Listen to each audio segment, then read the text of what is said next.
This is Wayne Williams with Grab Another Gear Sessions podcast from the archives, Trials in Telecom.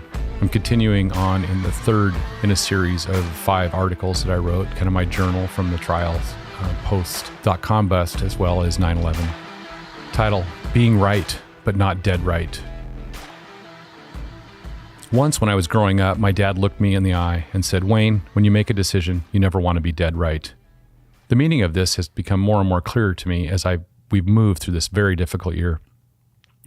2 areas with which I frequently wrestled this year were deciding, 1, how to treat customers who were unable to follow through on their commitments after being impacted by unprecedented change, and 2, how to work with suppliers who had hedged and overpurchased supplies to meet and exceed historical growth rates.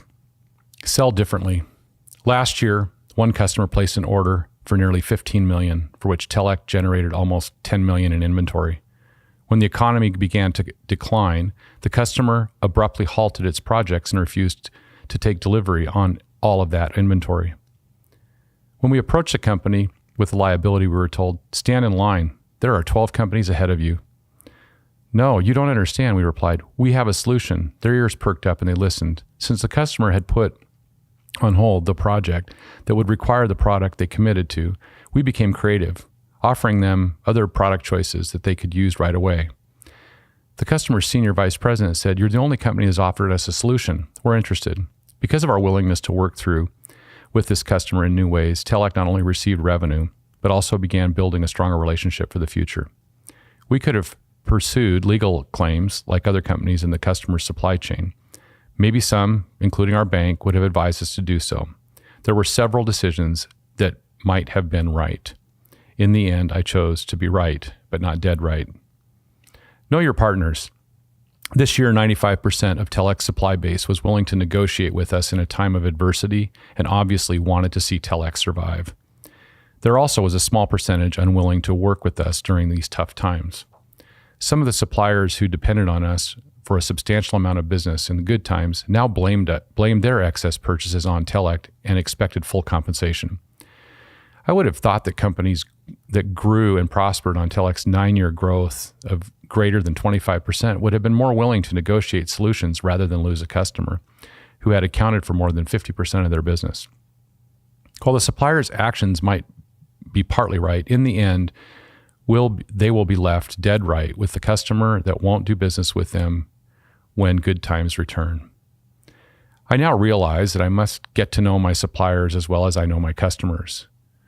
I met with about 50 suppliers in June to explain the reality of the telecom situation and what to expect for the balance of the year. Those who spoke to me afterwards said they appreciated my candor, better knew where they stood, and that no customer had taken the time to let them know what was going on.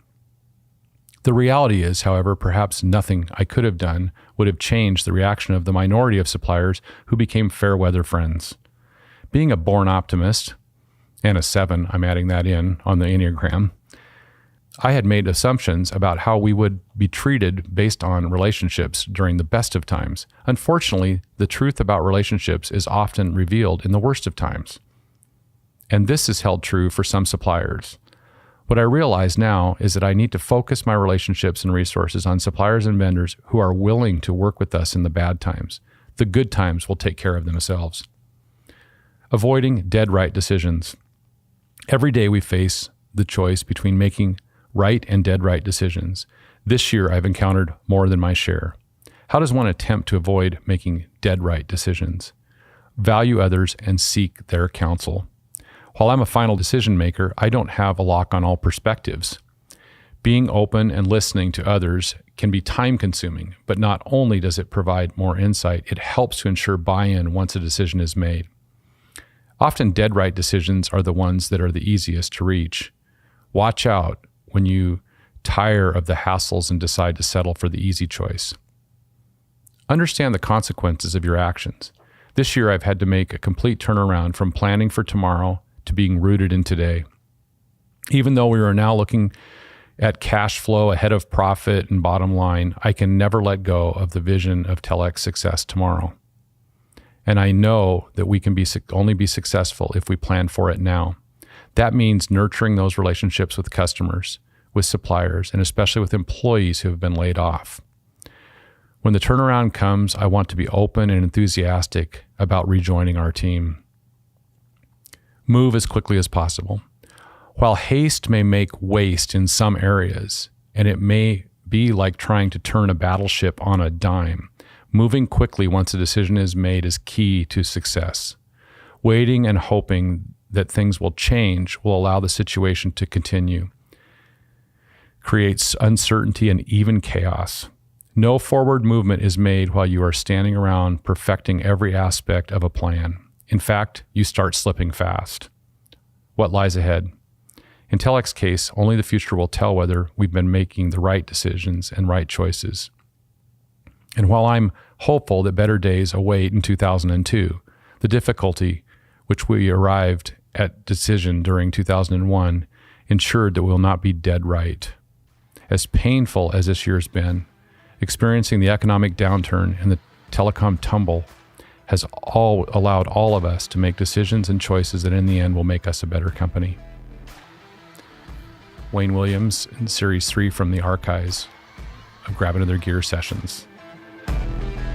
Thank you for listening to the Grab Another Gear sessions. Join me next session for more stories and experiences that may help you overcome your next challenge.